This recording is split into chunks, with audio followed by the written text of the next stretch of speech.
Last night I got back from the most incredible 9-day California coastal road trip, and I wanted to share the itinerary with you just in case you wanted to recreate it for yourself. This is going to be an example of an itinerary that you can do in 9 days, meaning you can only miss 1 week of work, do it from Saturday to the following Sunday. We did it from Friday to the following Saturday. A couple disclaimers before we get into the video. I will be giving hotel recommendations and some restaurant recommendations. Some of these things we balled out a little bit. This was our first anniversary trip. This was also Valentine's Day, and this was also the last week we had together before not seeing each other for a month. So we kind of stacked all of our date nights in a week. So that's my first disclaimer. Second disclaimer, this is just coastal California. There's so much inland that you can see, and we're not gonna be touching on that in this video. There's Napa, Yosemite, Joshua Tree, Palm Springs, Big Bear, Tahoe. California inland has so much beauty as well, but we're going to be sticking as close to the coast this whole time, meaning the views on the drive are like insanely stunning. Here's a little recap with some of my recommendations. The itinerary, I definitely recommend. Some of the hotels and restaurants, I'll give my honest reviews and feedback, and let's get into it.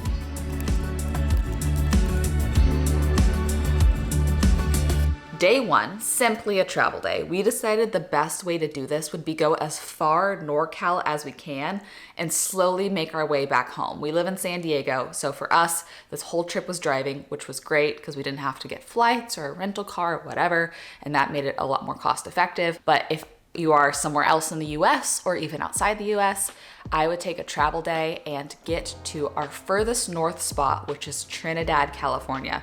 If you're flying in, you can fly into San Francisco or Portland, Oregon, and it's probably like a 5-hour drive, maybe a little bit longer from either of those airports, but this is our starting point. So take a full day, travel, get there, because we're gonna spend a full day there tomorrow.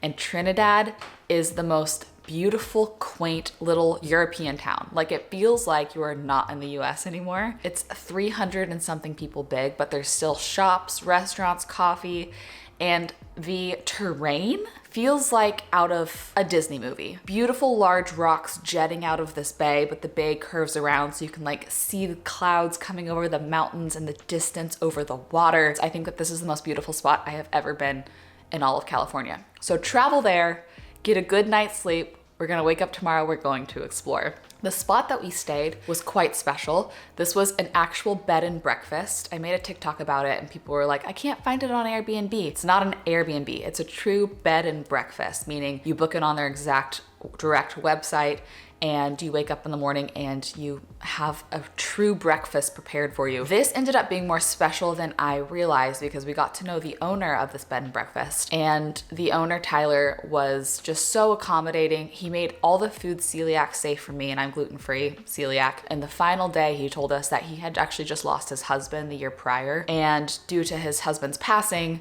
his husband kind of did the finances, and he found out that there's a lot of financial underpayments for this bed and breakfast, and they're actually facing foreclosure right now. And so he's unsure exactly what the future will look like. I told him, I'm gonna be making a YouTube video about my trip, so I'll hype up your spot and see if we can get you some bookings to hopefully bring in additional revenue. I really hope he's still around once this video is reaching you, whether that's now or in the future. His bed and breakfast was the most charming spot. We paid $280 a night. I know that that fluctuates depending on the time of year, but you wake up and you open the windows and you are like, where am I? It is right on the water. We stayed here for 2 nights and it was the perfect beginning to our trip. So get there, check in, get a good night's sleep, wake up, have a big, delicious breakfast from Tyler, and then let's start day one. Day one, there's so much exploring to do in Trinidad itself. The first thing we did was we walked Trinidad Head. It was like kind of a hike, kind of a walk. There was some incline. This is probably like a 2 or 2.5 mile hike. It's a complete loop. You see water the whole time. Some elevation, so I would say it's like a moderate walk. But the views are absolutely stunning and beautiful. And that was a great little thing to do after we ate breakfast. Then we went down and you can see the historic lighthouse from Trinidad. It's this teeny tiny little cute lighthouse. They actually sadly had to recently relocate it, I think in like 2018, 2019. It used to be right in front of Tyler's bed and breakfast, which by the way is called Trinidad Bay Bed and Breakfast. Of course, it will be linked down below, but they have moved it lower so you can go walk it and see it. And then we walked the Trinidad beach, which was stunning. Yet again, beautiful rocks coming out of the sand and the water. It's just beauty everywhere you look. So we just spent the morning kind of walking around the more nature parts of Trinidad. And once we felt like we had walked a few miles and we're feeling good, we went ahead and walked some of the shops. They have a few cute little kind of like artist shops. There's seashells. There's a lot of like jewelry making shops, which was like interesting, a little more niche. The coffee in Trinidad was great. We went to a spot called Beachcomber Coffee. Great espresso, little bites if you're into that.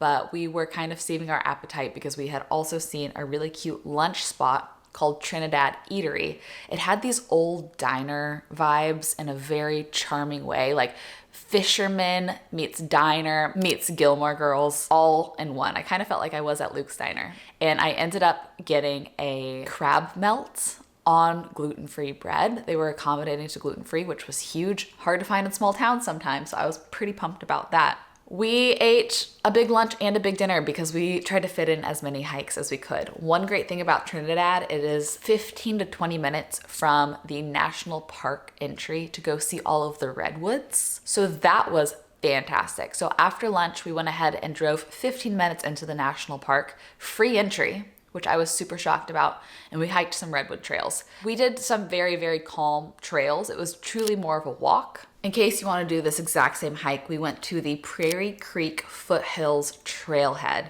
and the loop we did was called the Carl Knapp Trail. I'll have this down below yet again. This was super easy, 2.5 miles, almost no elevation. It says 400 feet of total elevation for the whole trail. So very chill, very easy if you have small kids, or maybe you're going with older parents or whatever that might be. And then we got ready for a nice dinner.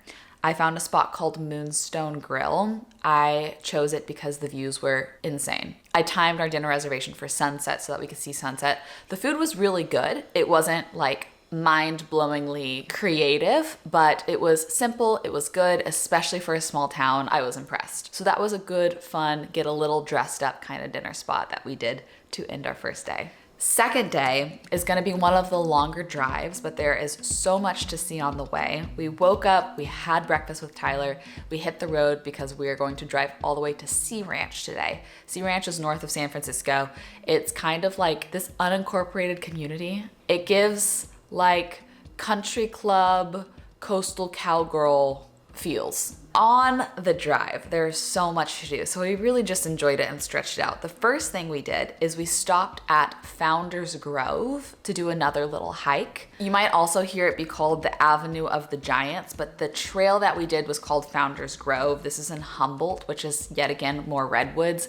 This was mind-blowing. You felt like you were on a movie set somewhere. Massive, massive, massive redwoods that have just completely fallen over and look like an actual giant had walked through there, which is probably why they call it the Avenue of the Giants. It was stunning. Yet again, very easy trail, flat. I think you could probably even push a stroller through it. It was that just accessible and easy. From there, you can go through the drive-through tree. It's also en route to where we're going, so you'll kind of pass it anyways. This is a tree. You pay, I think, $15 per vehicle to enter this area, and it is a massive living redwood that is so big, they cut a road through the middle of it. It was a tight squeeze for my SUV, but we made it through, and just so cool. How often can you say you can drive through a living tree? It's a cute little potty break as well if you're looking for restrooms on the drive, and just a fun thing to see. And then from there, we went to quite possibly my favorite lighthouse I have ever seen in my whole life. This is Cabrillo Point Lighthouse. Apparently some like pretty famous movies were filmed here, but this was the cutest, most cottage quaint lighthouse I've ever seen. I will warn you, at Point Cabrillo Lighthouse, I got a lighthouse passport. This is where if you go to a lighthouse when they're open, you can get a stamp.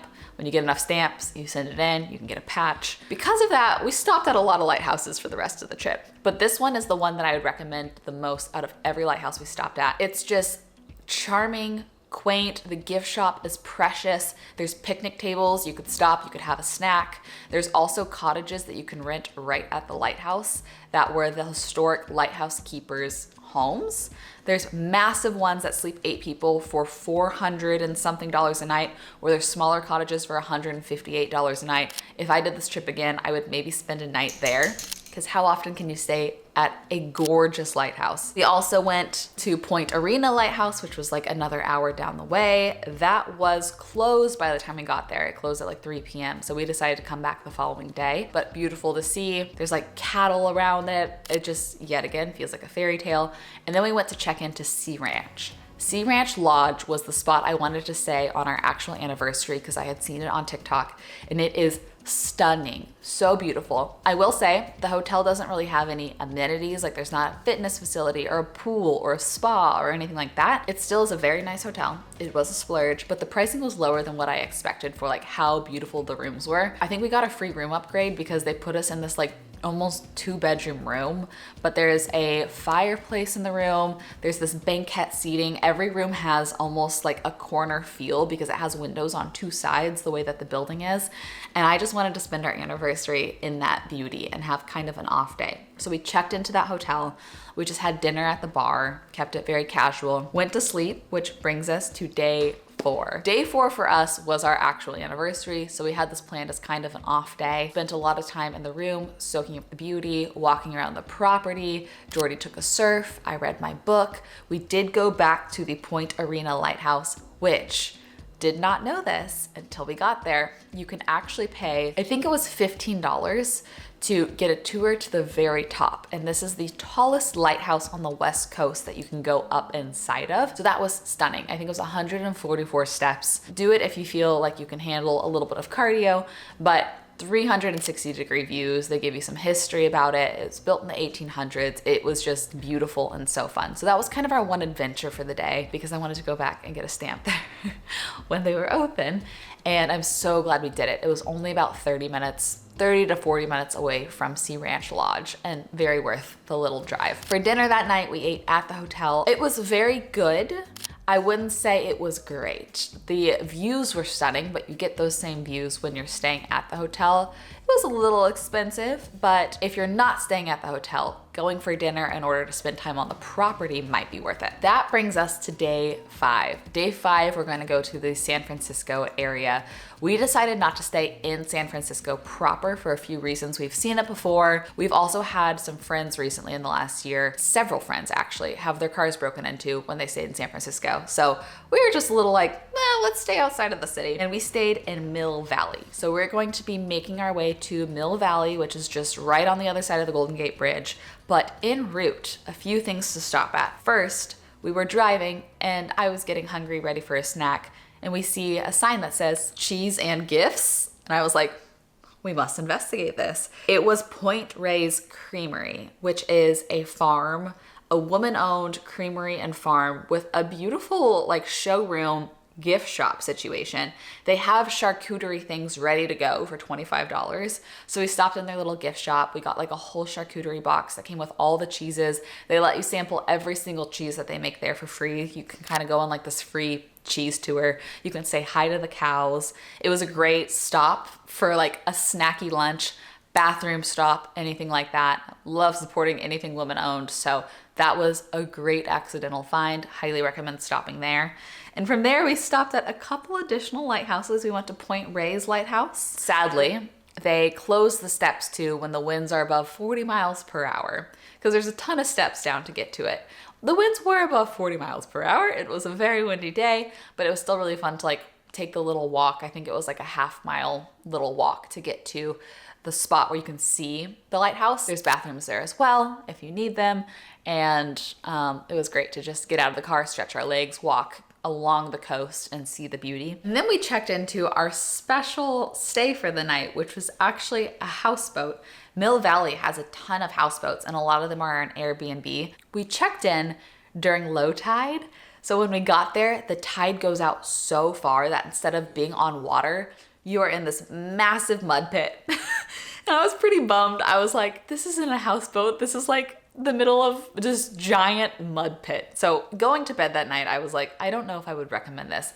But we woke up in the morning during high tide, and suddenly during high tide, it felt magical. Sunrise over the water was beautiful. So I woke up the next morning being like, okay, maybe I would recommend this after all. High tide versus low tide, very different experiences. But we stayed on this houseboat, unpacked, and I found a dinner spot called Playa, and this is a Bib Gourmand. I love to go to Bib Gourmands. Essentially, if you're unfamiliar, the Michelin Guide will award this type of award called a Bib Gourmand if they think the food is incredible and almost like Michelin worthy, but if it is a certain amount of affordable. There's a different standard for each country. I think in the US it's if you can get an entree, an app, and a dessert, or maybe an entree, an app, and a drink for less than $40 a person. But we went on Taco Tuesday, so tacos were $5, drinks were a lot more affordable, appetizers had a discount as well. If you're not there on a Tuesday, they also have a really good happy hour from 4 to 6 every single day, where you can also get like pretty good discounts on their food. So if you're looking for like a fancy, nice dinner for a good price point, would definitely recommend going there on either a Taco Tuesday or during their happy hour hours.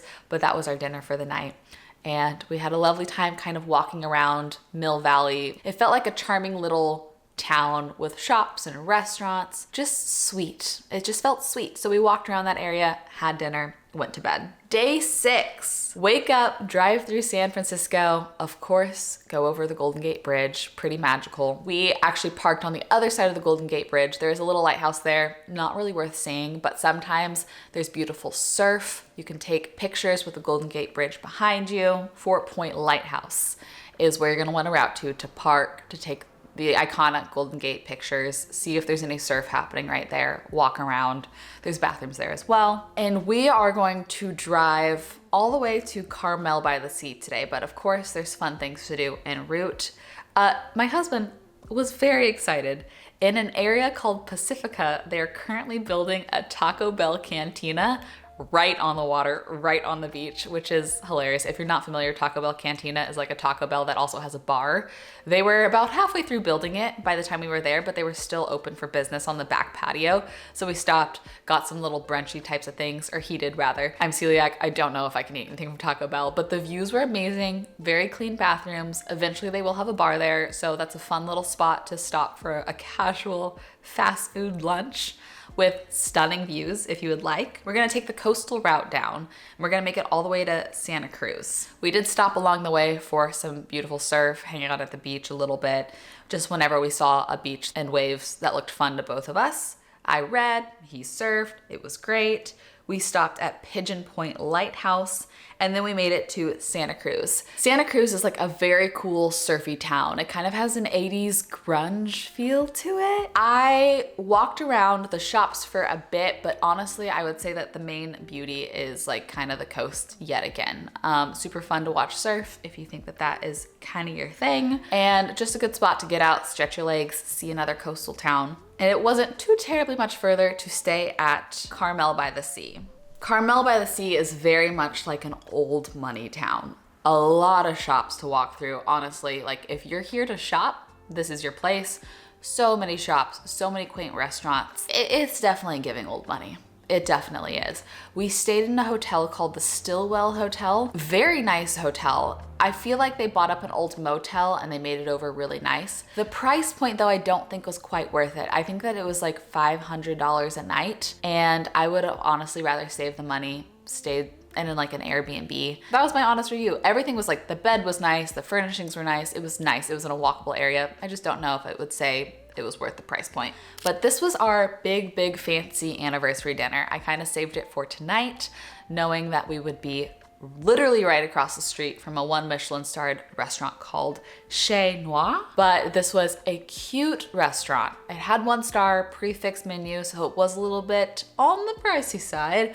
The food was fantastic. Jordan and I both agreed that like the first 3 courses blew our mind. Well, the little amuse-bouche in the first couple courses blew our mind.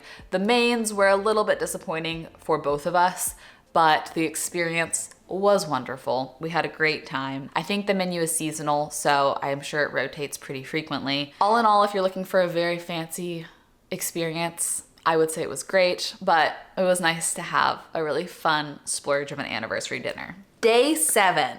I hope you slept well last night because we are about to hike our butts off. We're gonna go to Big Sur. So we're gonna make our way into Big Sur, which is great because from where you're staying the night before, it's really only like an hour maximum to kind of the heart of the town, if you can even say that, of Big Sur. Big Sur is so much land, and most of the hotels and restaurants are in the top third. So you don't have to go too far into it to get to great accommodations and food. Sadly and unfortunately for us, there was a road closure probably about the 3rd point into Big Sur, so you could not go to the second 2/3 of Big Sur. There was a mudslide, all of these sorts of things. So we were kind of confined to the top third. Also, it was pouring today. Big storm came through. We even considered, should we just like not do Big Sur and come back a different time? But we decided, you know what? When in Rome, let's do Big Sur anyways. Let's do the hikes, even though it's pouring down rain. And we hiked so much, 10.5 miles total. I would say the best hiking is if you park at Big Sur Lodge. There are a ton of trailheads that start from this lodge. The lodge also has a restaurant. It has like a gift shop and like a convenience store, bathrooms, easy parking, a ton of trails. One of the trails we did was called Pfeiffer Falls. You get to go see actual waterfalls, which was so beautiful. It was, you know, if you do the whole loop, a 6-mile loop. We did a little trailhead called Tan Bark Trail.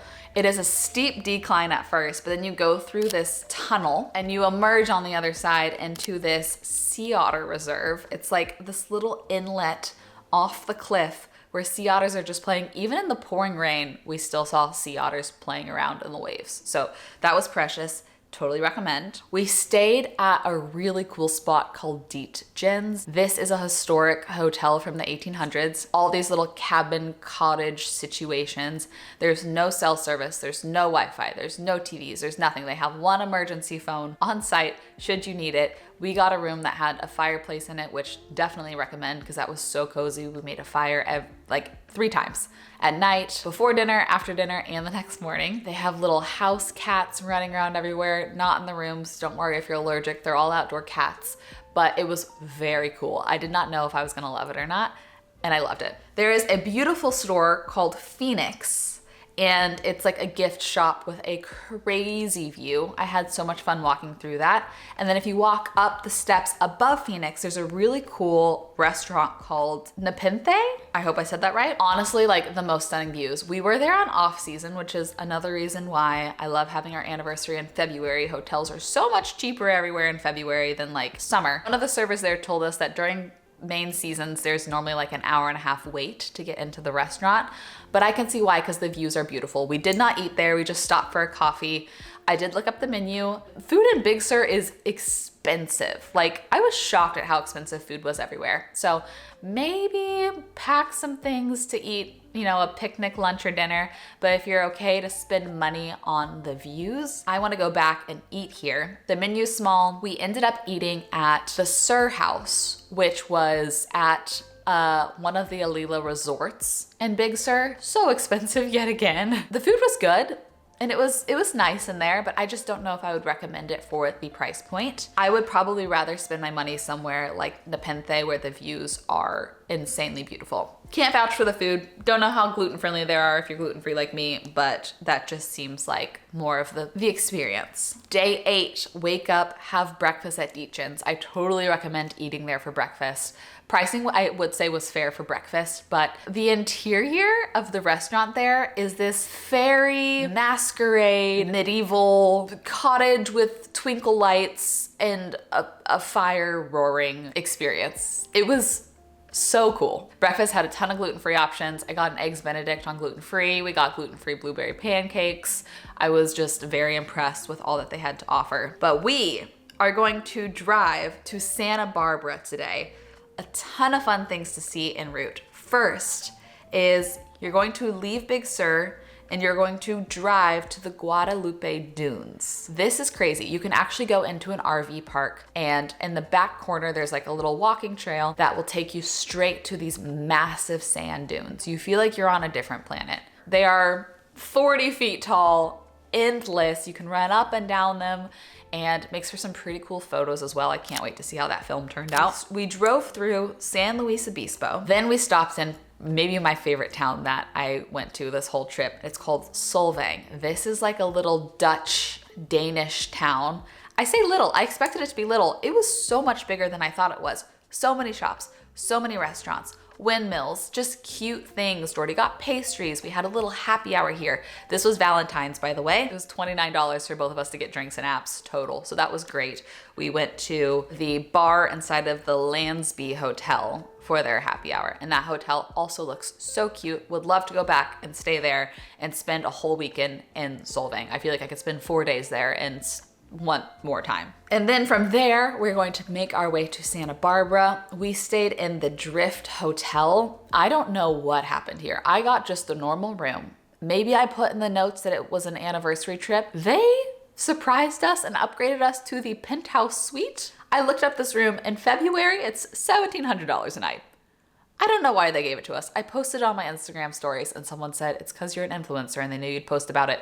No, my legal name is different from my social media name. If they looked me up by the name I reserved, you would find nothing. I don't know why they gave it to us, but it was an insane experience, so beautiful. At first, when we were trying to find the hotel, I was a little bit like, man, I don't know if this hotel is worth it because there's not a parking lot.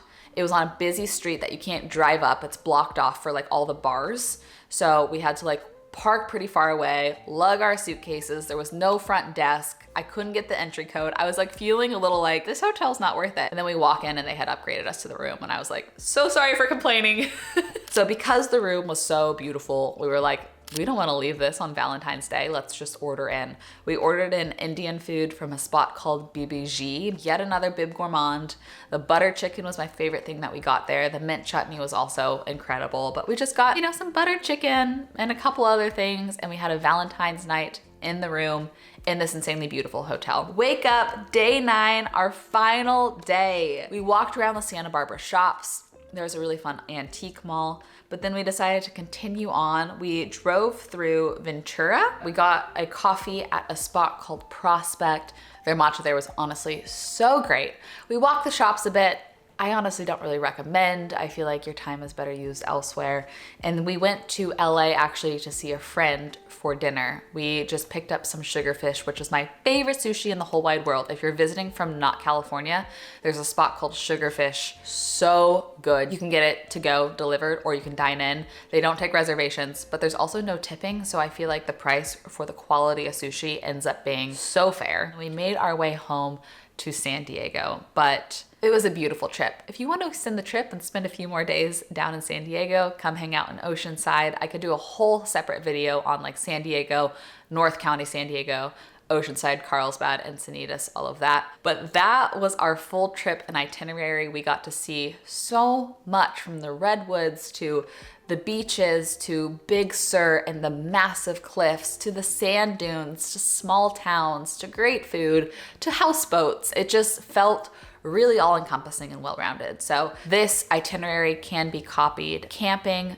glamping, RVing, so many campsites at so many of these spots because they are very like hike wilderness focused. So you can do this trip many different ways, depending on your budget. If you want to do something very outdoorsy and a lot more affordable, or if you want to be the one that rents the penthouse suite at Drift Hotel in Santa Barbara all by yourself, then go for it.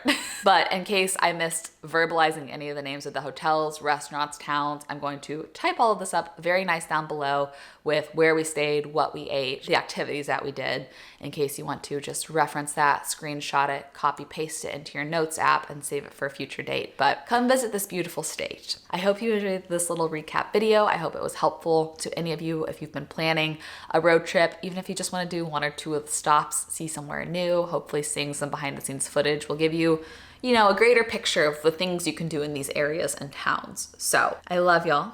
I hope you have the best rest of your day and enjoy your travels or living vicariously through travels on YouTube. And I will see you in another video very soon.